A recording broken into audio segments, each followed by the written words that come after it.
নির্বাচনে অংশ নেওয়ার কোনো ইচ্ছে নেই, নিউ ইয়র্ক টাইমসকে বললেন ডক্টর ইউনূস। জাতিসংঘের সাধারণ অধিবেশনে ভাষণ দেবেন আজ। সহকারী হয়েও রাজ করতেন মেয়র আতিকের এপিএস ফরিদ, হাতিয়েছে কোটি কোটি টাকা। ভিন্ন মতের কর্মচারীদের করা হতো হয়রানি। প্রথম দিনে ভারতে গেল 61.5 টন ইলিশ, মোট রপ্তানি হবে 2420 টন। কেজি প্রতি ইলিশ যাচ্ছে 1200 টাকায়। মধ্য অক্টোবর পর্যন্ত থাকতে পারে বৃষ্টির প্রবণতা। 8 অক্টোবরের পর প্রকৃতিতে নামবে শীতের হিমেল হাওয়া, বলছে আবহাওয়া অধিদপ্তর। এবং টেস্ট ও টি-20 থেকে অবসরের ঘোষণা সাকিবের। দেশে ফিরলে নিরাপত্তার দায়িত্ব সরকারের, দায় নেবে না বিসিবি।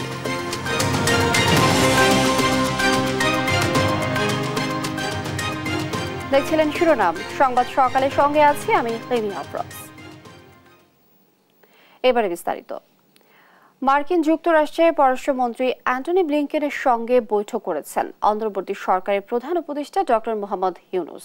জাতিসংঘের সাধারণ পরিষদের অধিবেশনের ফাঁকে বৈঠক হয়। বৈঠক ফলপ্রসূ হয়েছে বলে জানিয়েছেন দুদেশের কূটনীতিকরা। এতে অ্যান্টনি ব্লিংকেন বাংলাদেশের অন্তর্বর্তী সরকারের প্রতি পূর্ণ সমর্থন জানান। এই সময় অর্থনৈতিক সহযোগিতা, রোহিঙ্গা সংকট, সন্ত্রাস দমন, শ্রম বিষয়ক সংকট, পাচার হওয়া অর্থ পুনরুদ্ধার সহ বিভিন্ন বিষয়ে আলোচনা করেন তারা। এই সময় দুই দেশের রাজনৈতিক ও অর্থনৈতিক সম্পর্ক আরও সুগভীর হওয়ার আশা ব্যক্ত করেন তারা। জাতিসংঘের সাধারণ পরিষদের নির্বাচনে অংশ নেওয়ার কোনো পরিকল্পনা নেই বলে জানিয়েছেন প্রধান উপদেষ্টা ডক্টর মোহাম্মদ ইউনূস। বলেছেন, সংস্কার কমিশনের সুপারিশ পাওয়ার পরই ঠিক করা হবে নির্বাচনের দিন তারিখ। স্থানীয় সময় বুধবার যুক্তরাষ্ট্রের নিউ ইয়র্কে এক অনুষ্ঠানে অংশ নিয়ে তিনি এসব কথা বলেন। এই সময় শেখ হাসিনাকে ফিরিয়ে এনে বিচারের মুখোমুখি করা উচিত বলে মন্তব্য করেন তিনি। বিস্তারিত থাকছে শামীমা আক্তারের প্রতিবেদনে। জাতিসংঘের সাধারণ পরিষদের ৭৯তম অধিবেশনে যোগ দিতে নিউ ইয়র্কে আছেন বাংলাদেশের অন্তর্বর্তী সরকারের প্রধান উপদেষ্টা ডক্টর মোহাম্মদ ইউনূস। তৃতীয় দিনের মতো বুধবার দেশের গুরুত্বপূর্ণ ব্যক্তি ও সংগঠন সহ উন্নয়ন সহযোগীদের সঙ্গে বৈঠক করেন প্রধান উপদেষ্টা। বুধবার নিউ ইয়র্কের মার্কিন সংবাদ মাধ্যম নিউ ইয়র্ক টাইমস আয়োজিত ক্লাইমেট ফরওয়ার্ড শীর্ষক সম্মেলনে অংশ নেন ডক্টর ইউনূস। এ সময় প্রশ্নের উত্তরে তিনি বলেন, ছাত্র জনতার অভ্যুত্থানে গত ৫ আগস্ট প্রধানমন্ত্রী পদ থেকে পদত্যাগ করে শেখ হাসিনা ভারত চলে যান। পরে ৮ আগস্ট শান্তিতে নোবেলজয়ী ডক্টর ইউনূসের নেতৃত্বে অন্তর্বর্তী সরকার শপথ নেন। শেখ হাসিনাকে দেশে ফিরিয়ে আনা হবে কিনা এমন প্রশ্নের জবাবে ডক্টর ইউনূস পাল্টা প্রশ্ন করে বলেন, কেন আনা হবে না? অপরাধ করে থাকলে তাকে ফিরিয়ে এনে বিচারের মুখোমুখি করা উচিত বলেও মন্তব্য করেন তিনি। একই দিন বুধবার একটি হোটেলে বিভিন্ন মানবাধিকার সংগঠনের বেশ কয়েকজন ঊর্ধ্বতন কর্মকর্তা ডক্টর মোহাম্মদ ইউনূসের সঙ্গে দেখা করতে এলে প্রধান উপদেষ্টা বলেন, তার সরকার দেশের মানবাধিকার ও বাকস্বাধীনতা সমুন্নত রাখতে প্রতিশ্রুতিবদ্ধ। বৈঠকে জুলাই আগস্টের গণঅভ্যুত্থান এবং শেখ হাসিনার দীর্ঘ ১৫ বছরের স্বৈরশাসনের সময় সংগঠিত নৃশংসতা ও মানবাধিকার লঙ্ঘনের বিচারের উপর জোর দেন তারা। মানবাধিকার কর্মকর্তারা স্বৈরশাসকের সময় সম্পাদিত প্রায় ৩,০০০ বিচার বহির্ভূত হত্যাকাণ্ডের অধিকতর তদন্তের প্রয়োজনীয়তার উপর গুরুত্ব দেন।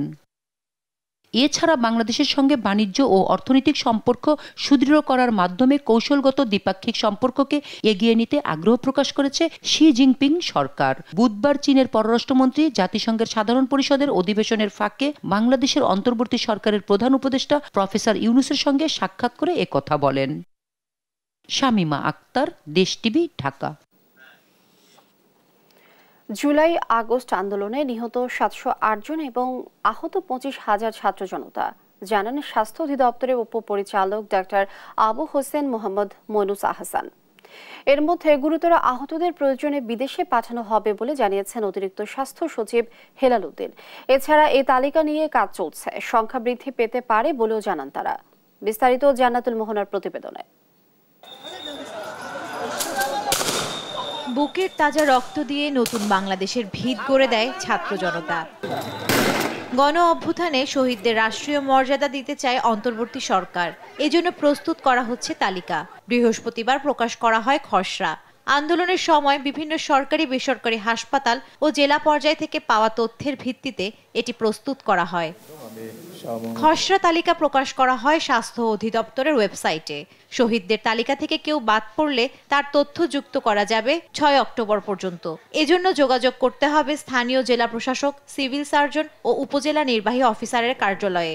এছাড়া উপজেলা স্বাস্থ্য ও পরিবার পরিকল্পনা কর্মকর্তার সঙ্গে এ ব্যাপারে আলাপ করতে পারবেন ছাত্র জনতা। স্বাস্থ্য অধিদপ্তরের উপপরিচালক মইনুল আহসান জানান, আন্দোলনে নিহত ৭০৮ জন এবং আহত ২৫,০০০।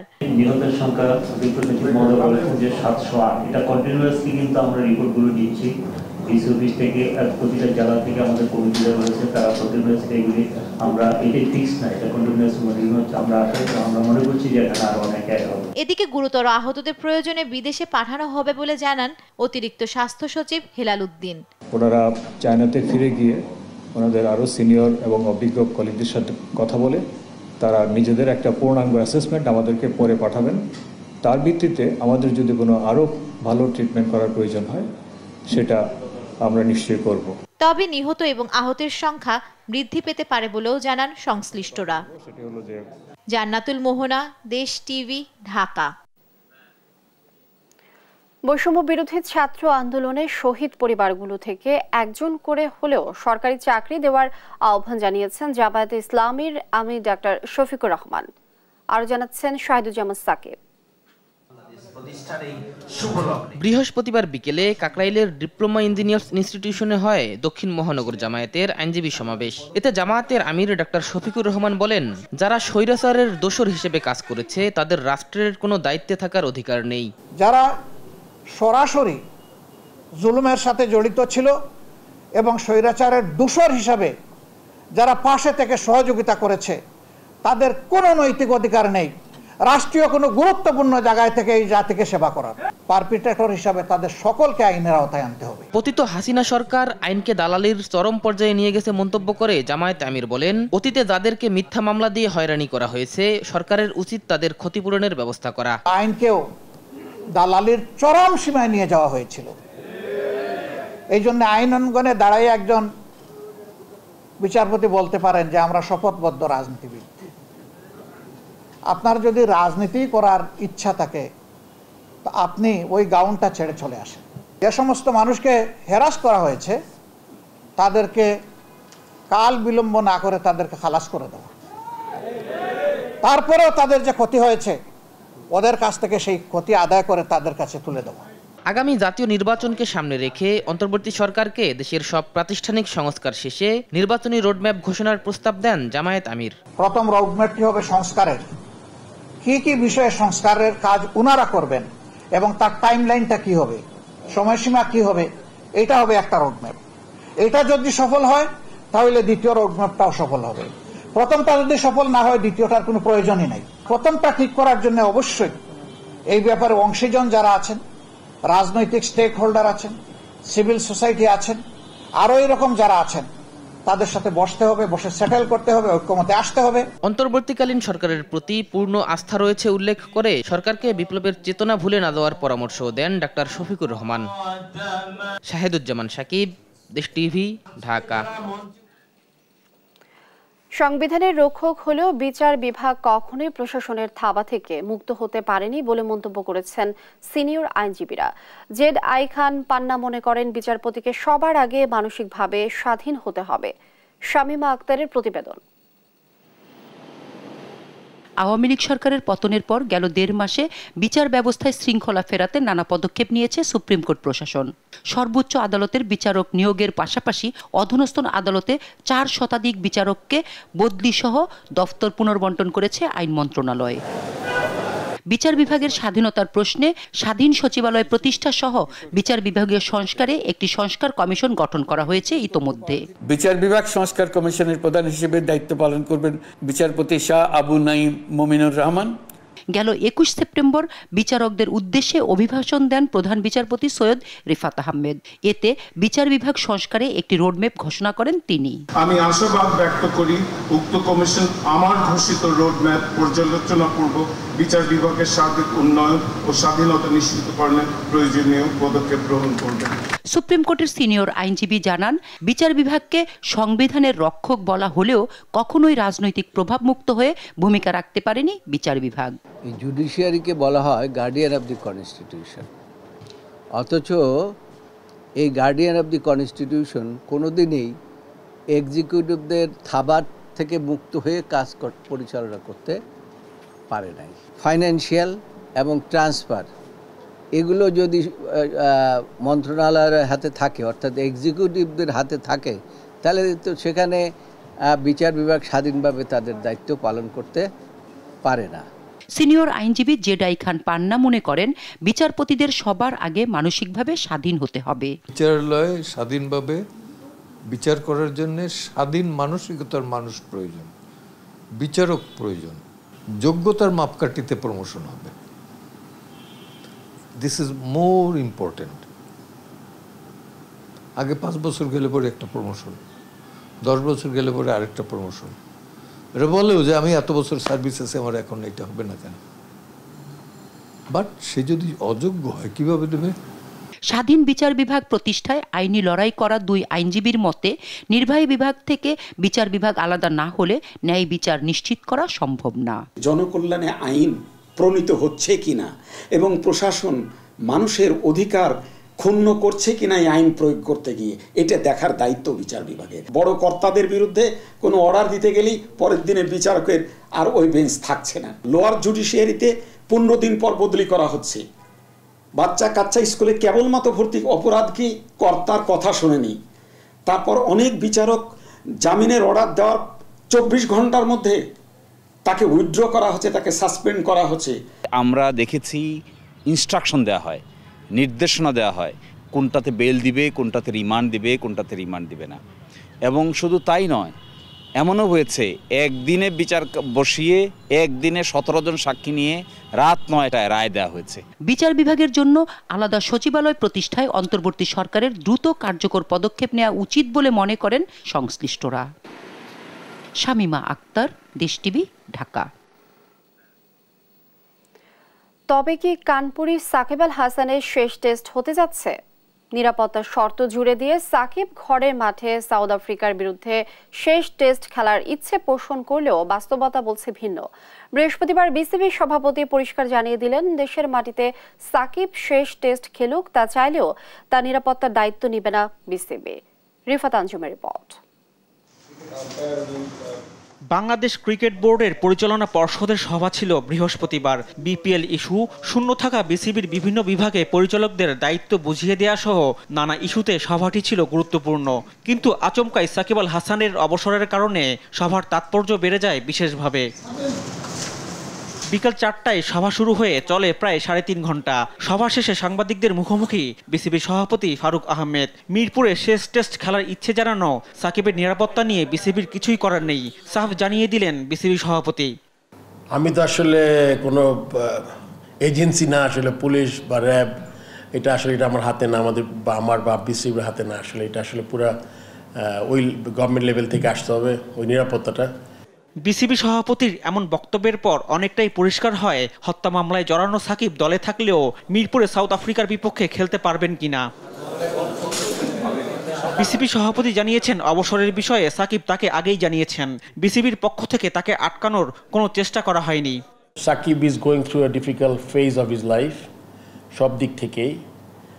আমার আসলে খুব বেশি কিছু বলার ছিল না, তাকে বোঝানোর চেষ্টা করি নাই। সে যে কারণটা দেখিয়েছে, একটা প্লেয়ার যখন বুঝতে পারে যে একটা টাইম মনে করে যে সে যেই জিনিসটা করেছে এত বছর, সে মনে করেছে শর্টার ভার্সনে রাইট টাইম, যে অন্য জায়গায় যে নিবে তার জন্য এনাফ অপরচুনিটি ক্রিয়েট করা। সো দ্য 2026 আমাদের T20 ওয়ার্ল্ড কাপ আছে, ওইটার জন্য যদি কে রেডি হতে পারার জায়গায় যে এক্সপ্লেনেশন সে দিয়েছে, এক্স্যাক্টলি সেম কথাই বলেছে। টেস্টের ব্যাপারে সে খেলতে চেয়েছিল, যেটা ঢাকা থেকে সে করতে চায়, এটাতে আমি সম্মান জানিয়েছি। সবকিছু বিবেচনায় নিয়ে মিরপুরে সাকিবের খেলার বিষয়ে সিদ্ধান্ত তাকেই নিতে বলেছেন বিসিবি সভাপতি। সাকিব যদি দেশে না আসেন তবে কানপুর টেস্টই হতে যাচ্ছে সাকিবের শেষ টেস্ট। রিফাত আঞ্জুম, দেশ টিভি, ঢাকা। ঢাকা উত্তর সিটি কর্পোরেশনের সাবেক মেয়র আতিকুল ইসলামের নামে রয়েছে নানা অনিয়ম আর দুর্নীতির অভিযোগ। তার এই দুর্নীতির অন্যতম সহযোগী মেয়রের এপিএস ফরিদ উদ্দিন। তিনি নিজেই ছিলেন একজন অঘোষিত মেয়র। তার কথায় উঠত বসত মেয়র আতিকুল ইসলাম, এমনকি মিডিয়া ম্যানেজ সহ ঠিকাদারি কাজ হাতে নেওয়া সহ ও নামে বেনামের কোম্পানির মাধ্যমে বিভিন্ন প্রোগ্রামের ভুয়া ভাউচার তৈরি করে হাতিয়ে নেয় লক্ষ লক্ষ টাকা। নিজের প্রতিষ্ঠিত স্বেচ্ছাসেবী প্রতিষ্ঠানের নামেও নিয়েছে লাখ লাখ টাকা অনুদান। প্রভাব খাটিয়ে ভিন্ন রাজনৈতিক দলের মতাদর্শের অফিসার সহ কর্মচারীদের চাকরি থেকে বরখাস্ত সহ নানা ধরনের হয়রানি করত ফরিদ। নিয়াজ মোর্শেদের প্রতিবেদন। উত্তর সিটির পলাতক মেয়র আতিকের এপিএস ফরিদ উদ্দিন সহকারী হয়েও শাসন করতেন পুরো সিটি কর্পোরেশন। সাবেক মেয়রের নানা অনিয়ম আর দুর্নীতির মূল হোতাই ছিলেন এই ফরিদ। বিভিন্ন প্রোগ্রাম আর অনুষ্ঠানে ভুয়া ভাউচার তৈরি করে হাতিয়ে নিতেন লাখ লাখ টাকা। 2022 সালে পলাতক প্রধানমন্ত্রী শেখ হাসিনার বনানী কবরস্থানে আগমন উপলক্ষে প্যান্ডেল, লাইট আর গেট বাবদ খরচ দেখিয়ে পকেটে পড়েছে অর্ধ কোটি টাকা। আর এসব খরচ পুরোটাই দেখানো হয়েছে সমাজ কল্যাণ ও বস্তি উন্নয়ন খাত থেকে। উত্তর সিটির পরিচ্ছন্নতা কর্মীদের টেন্ডার হাতিয়ে নিয়েছেন নিজেরই ঠিকাদারি প্রতিষ্ঠান মাল্টি ওয়েস্ট ম্যানেজমেন্ট। শুধু তাই নয়, নিজ প্রতিষ্ঠানের পরিচ্ছন্নতা কর্মীদের মাধ্যমে খাল পরিষ্কার করিয়েও বিল দেখানো হয়েছে 3 কোটি টাকা। পাশাপাশি নিজেরই তৈরি স্বেচ্ছাসেবী প্রতিষ্ঠান বিডি ক্লিনের নামেও অনুদান নিয়েছেন 13 লক্ষ টাকা, যা অন্যান্য সামাজিক প্রতিষ্ঠানের থেকে অনেক বেশি। বিডি ক্লিনের একজন সদস্য সামাজিক যোগাযোগ মাধ্যমে এসে লাইভ করে দেন আরও চাঞ্চল্যকর তথ্য। অভিযোগ আছে তার কারণে কোনো স্বেচ্ছাসেবী সংগঠন সিটি কর্পোরেশন থেকে কোনো অনুদান পেত না। তো বিডি ক্লিনের পীর সাহেব যে ফরিদ উদ্দিন আছেন, ফরিদ উদ্দিন তখন এক নারী কেলেঙ্কারির সাথে জড়িত ছিল বনানী বিদ্যানিকেতনে, এবং সেগুলো অনেক কথা হয়েছে, অনেক কিছু হয়েছে, এগুলো অনেক স্ক্রিনশট আছে, সব কিছুই আছে। তো এগুলো তখনকার সময় ভাইরাল হয়। আর কোটা সংস্কার আন্দোলনের সময় ফরিদ তার নিজের ফেসবুক আইডিতে শিক্ষার্থীদের বিপক্ষে আপত্তিকর পোস্ট দিয়ে সমালোচনায় আসেন। এমনকি বিডি ক্লিনের সদস্যদের আন্দোলনে যোগ না দিতে নির্দেশ দিয়েছিলেন ফরিদ। এছাড়া আওয়ামী লীগের রাজনীতির সাথে সম্পৃক্ত না থাকলে সিটি কর্পোরেশনের কর্মকর্তাদের করা হতো বদলি, দেয়া হতো অব্যাহতি। এরকমই কয়েকজন ভুক্তভোগীর সাথে কথা বলে দেশ টিভি। তারা জানায় বিএনপির মিছিল মিটিংয়ে যাওয়ার কারণে তাদের অব্যাহতি দেওয়া হয়েছে। আমাকে তারা বিভিন্ন সময় হয়রানি করেছিল আমি বিএনপির পলিটিক্স করতাম দেখে। এছাড়া ফরিদ এবং মুজাহিদ বিভিন্ন দপ্তরে যে মানুষকে জোর জবরদস্তি করে ফাইল সই করাতো। আমার একাধিকবার ঠিক আছে যে মেয়র স্যারের এপিএস ফরিদ সাহেব আমার বারবার বলছে যে আপনি বিএনপি করতে পারবেন না, বিএনপির দল ভেনিস, এরা কোনো সময় ক্ষমতা আসতে পারবে না। এই সুবাদে ঠিক আছে আমার এই কর্মচ্যুত করার আগে আমার ডাক ছিল, বলছে যে আপনি 5 লক্ষ টাকা দিবেন, 5 লক্ষ টাকা দিলে আপনারা কর্মচ্যুত করবো না। এসব অভিযোগের বিষয়ে বারবার চেষ্টার পরেও যোগাযোগ করা যায়নি তার সঙ্গে। 5 আগস্ট সরকার পতনের পর থেকেই পলাতক ফরিদ। নিয়াজ মোর্শেদ, দেশ টিভি, ঢাকা। এবার প্রজ্ঞাপন জারি করে অপসারণ করা হয়েছে সিটি কর্পোরেশন পৌরসভার কাউন্সিলরদের। সরকার পতনের পর দেশের সব সিটি কর্পোরেশন ও পৌরসভায় নির্বাচিত মেয়রদের অপসারণের 6 সপ্তাহের মাথায় এ প্রজ্ঞাপন জারি করে স্থানীয় সরকার বিভাগ। এর মধ্য দিয়ে দেশের 12টি সিটি কর্পোরেশন ও 323টি পৌরসভার সাধারণ কাউন্সিলর ও সংরক্ষিত নারী কাউন্সিলরদের অপসারণ করা হলো।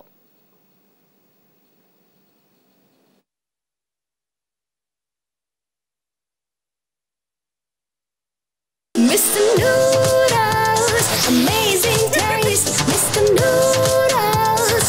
Enjoy the best. দালালের প্রলোভনে ধার দেনা করে বিদেশ গিয়ে করুণ পরিণতি কুষ্টিয়ার আশরাফুল ও রাহাত নামে 2 ভাইয়ের। 3 মাস অমানবিক নির্যাতনের পর পঙ্গু হয়ে আশরাফুল কোনো রকম প্রাণে বেঁচে দেশে ফিরল এখনো নিখোঁজ আরেক ভাই রাহাত। বেঁচে আছে কি মারা গেছে তাও জানে না পরিবার। প্রতিটি মুহূর্তই তাদের কাছে আতঙ্ক ও দুশ্চিন্তায়। ইরফান রানার ক্যামেরায় কুষ্টিয়া থেকে নাহিদ হাসান তিতাসের রিপোর্ট। আমি শুনতে পাই আমার ভাইকে ওরা নিয়ে যায় মরুভূমিতে ফেলাই দিয়ে আসছে। এভাবেই দালাল চক্রের সদস্যদের হাতে অমানবিক নির্যাতনের বর্ণনা দিচ্ছিলেন কুষ্টিয়ার মিরপুর উপজেলার হাজরাহাটি গ্রামের বাসিন্দা আশরাফুল ইসলাম। গত 3 মাস আগে পরিবারের স্বাচ্ছন্দ্য ফেরাতে দালাল চক্রের সদস্য শিহাবুদ্দিন টিক্কা, কাশেমউদ্দিন সহ কয়েকজনের মাধ্যমে ইটালি যাওয়ার উদ্দেশ্যে রওনা দেন আশরাফুল ও তার চাচাতো ভাই রাহাত। তবে ভাগ্যের নির্মম পরিণতির কাছে হার মানেন তারা। দালাল চক্রের সদস্যরা ইটালিতে না নিয়ে গিয়ে লিবিয়ায় 3 মাস ধরে আটকে রেখে চালায় অমানবিক নির্যাতন। টাকার বিনিময়ে দালালদের হাত থেকে পঙ্গু হয়ে আশরাফুল দেশে ফিরলেও এখনো নিখোঁজ তার ভাই রাহাত। বেঁচে আছে কি মারা গেছে তাও জানেন না পরিবার। মুক্তিপণ চাই 20 লাখ টাকার মুক্তিপণ দিচ্ছি আমরা, তারপরেও আবার ফের আর এক মাফিয়ার কাছে বিক্রি করে দিয়েছে, তারপরেও আবার আমরা 6 লক্ষ টাকা দিয়ে আমার ছেলেকে বাঁচায় নিয়ে আসছি। আমি যদি নাই কথা বলতে পারি, নাই সালার মুখ দেখতে পারি, আমি কিভাবে আমি দুনিয়ায় থাকবো? আমি উপযুক্ত শাস্তি চাচ্ছি। আমি এদের এই যে দালাল চক্র, এই দালাল চক্র আর বাংলাদেশের বুকে যদি না থাকে, যাতে কঠিন থেকে কঠিনতম শাস্তি হয়। শুধু আশরাফুল আর রাহাত নয়, এই দালাল চক্রের প্রতারণার শিকার হয়ে একই গ্রামের ইমরান হোসেনও বিদেশে গিয়ে দীর্ঘদিন ধরে রয়েছেন নিখোঁজ। তাই রাহাত ও ইমরানকে ফেরত সহ এই দালাল চক্রের বিরুদ্ধে ব্যবস্থা চাই ভুক্তভোগী পরিবার ও স্থানীয়রা। আর হবে না কি কয়, এমন কাজ করলে টাকা ঢুকিলে সব করে, এখন কি করবো? এখন ছেলে এখান থেকে পারে লোন তোলে, জমি বিক্রি করে, বা যাদের যেটুকু সম্পত্তি ছিল সম্পূর্ণটা মনে করেন যে একদম বিক্রি করে শেষ করে দিছে। মারা যে গেছে এটা কনফার্ম, আমাদের সঠিক খবর জানাতে হবে। এবং এই যে আশরাফুল ফিরে আসছে, এই যে এত টাকা তাদের নষ্ট হয়েছে, প্রায় 30 লক্ষ টাকা, 2 ফ্যামিলিতে প্রায় 40 লক্ষ টাকার যে একটা ক্ষয়ক্ষতি, এবং তাদের যে জীবনের যে একটা ক্ষতি, তারা আজীবনের জন্য পঙ্গু হয়ে গেছে, এরও একটা ক্ষতিপূরণ চাই এবং দালাল চক্রের যেন একটা দৃষ্টান্তমূলক শাস্তি হয়, এটা আমরা চাই। আর এ ঘটনায় অভিযুক্ত দালাল চক্রের সদস্যদের পাওয়া না গেলেও পুলিশ বলছে অভিযোগের বিষয়টি তদন্ত সাপেক্ষে ব্যবস্থা নেবেন তারা।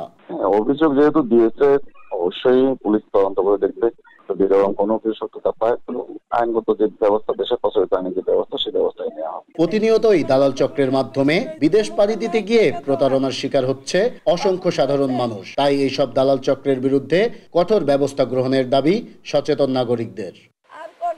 নাহিদ হাসান তিতাস, দেশ টিভি, কুষ্টিয়া।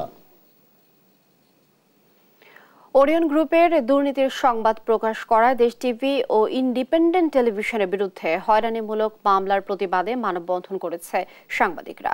এই সময় বক্তারা সত্য সংবাদ প্রকাশে হয়রানিমূলক মামলা দিয়ে বস্তুনিষ্ঠ সাংবাদিকতায় হস্তক্ষেপ করা যাবে না বলে হুঁশিয়ারি দেন। বিস্তারিত রিপোর্টে। শেখ হাসিনা সরকারের প্রভাবশালী মন্ত্রী এমপিদের ঘাড়ে সওয়ার হয়ে বিদ্যুৎ খাতে ওরিয়ন গ্রুপের হাজার হাজার কোটি টাকা লোপাট ও হানি ফ্লাইওভারের নির্মাণে ব্যাংক থেকে টাকা লুট ও প্রকল্পের ব্যয় বাড়িয়ে অর্থ হাতিয়ে নেওয়ার সংবাদ তুলে ধরে দেশ টিভি। সংবাদ প্রকাশ বন্ধে ব্যর্থ হয়ে হয়রানির লক্ষ্যে 1000 কোটি টাকা ক্ষতিপূরণ চেয়ে দেশ টিভির বিরুদ্ধে 2টি মামলা করে ওরিয়ন গ্রুপ।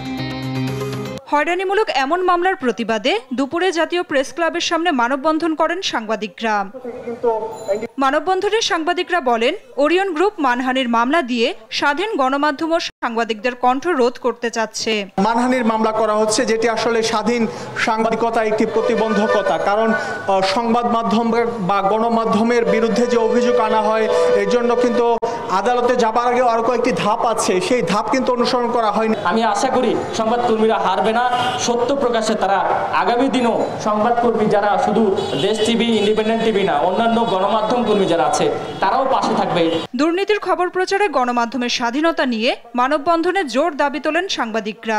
আজকে আমার সাথে যেটা হচ্ছে, কালকে আপনার সাথে তাই হবে। আমরা যদি সবাই একত্রিত হই, কোনো প্রভাবশালী সাহস হবে না কোনো টেলিভিশনের সামনে এসে দাঁড়ানো। আমরা আশা করি আপনারা এই স্বাধীন সংবাদপত্রের পক্ষেই থাকবেন, যাতে এই দেশে সবাই তার নিজের বক্তব্য পেশ করতে পারে। উপদেষ্টা তিনিও বলছেন সাংবাদিকদেরকে যে আপনারা মন খুলে লিখুন, সংবাদ পরিবেশন করুন, যেটা গত 15-16 বছর ধরে বাংলাদেশে করা সম্ভব হয়নি।